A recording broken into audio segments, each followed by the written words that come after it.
Morning. It's Wednesday, October 18th, and it's very difficult to avoid talking about the war in Israel because every time when I open up a section of my news where I get my information online, I find some factor that causes me to pause and think about whether it's worth mentioning to you, my public. And this one is certainly worth mentioning because I think it's like almost idiotic for people to have made this statement. And I'm talking about the fact that 15 journalists are among the thousands that were killed since the beginning of the Israeli-Hamas war. And that's according to the Committee to Protect Journalists. I didn't even know there was such a thing as a committee to protect journalists.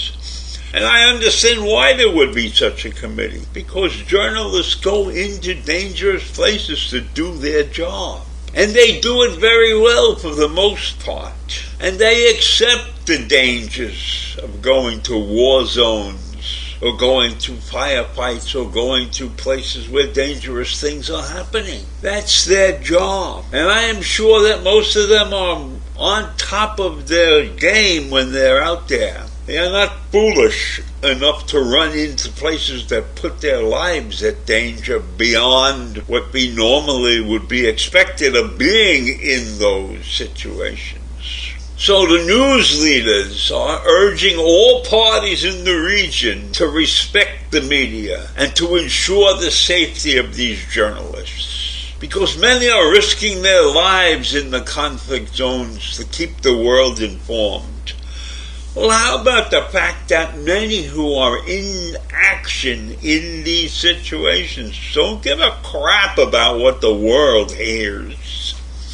And many in these situations would rather that the journalists didn't report anything. Journalism is a wonderful thing to those who receive the news. And it's a wonderful thing for the people who gather the news. But in many cases, the participants who are generating the news don't want anybody to know what's going on. Does Hamas want to let the world know they're hiding in the tunnels and that they hide behind civilians? I don't think so. And do the Israelis want newsmen out there reporting on what their actions are? Making comments good or bad? Making people think about what's really going on and try to understand? And no matter what the news generates, there will be some who disagree with what's being told to them. There are many who don't believe what the news says. And I believe that most newsmen out there in the field are attempting to tell the truth. They're attempting to show the world the idiotic actions of many people who create the news. So why? Why do they need an organization called the Committee to Protect Journalists? Journalists are a unit of themselves. The world should know they should be protected. What does this committee do beyond being a voice for the protection of the journalists? Are they supplying these journalists with the proper equipment to protect themselves?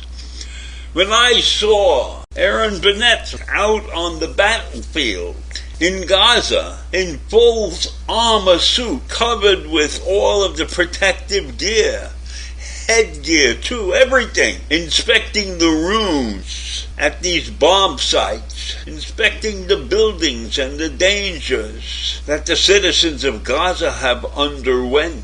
It's a shame that the citizens of Gaza are caught in the middle of this terrible war. But what do they expect when they follow an evil group like Hamas?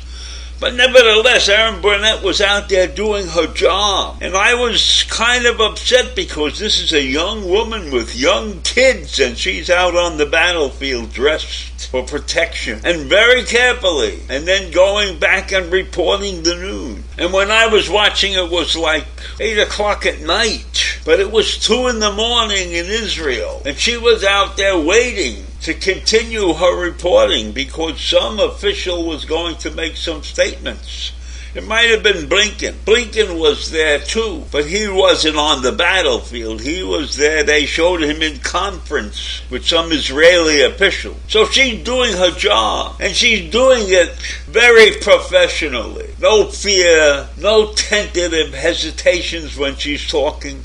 Out there reporting the news, straightforward. And that's true for every newsman and every newswoman that I have seen in action during these terrible times. They are doing their jobs, and I can tell you from looking at them, these people accept their situations. And yes, they should be protected. And they're not out there without their body armor or anything like that. And let's not forget that along with the newsmen are the cameramen and other technicians who are risking their lives to keep the world informed of the good and bad deeds that are going on. So I think it's foolish for an organization like Protect the Journalists to come out and openly say that.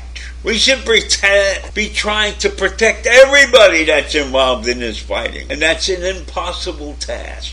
People doing their jobs, they take risks. It's not like they're forced to go out there. I am sure that these people have gone there, I won't say voluntarily, but I'm sure that they had very few reservations when called upon to report to the public what's going on. And they do a hell of a job, most of them. And most of them tell us the truth. And they bring us news visually. Great pictures, great images, something that makes us understand the true nature of this horrible situation. Oh yes, I'm in favor of protecting them, but I resent the fact that they should call for their protection over the protection of the people who are battling. Soldiers, families, they need protection too. So I leave you with that this morning. Have a great day. Bye.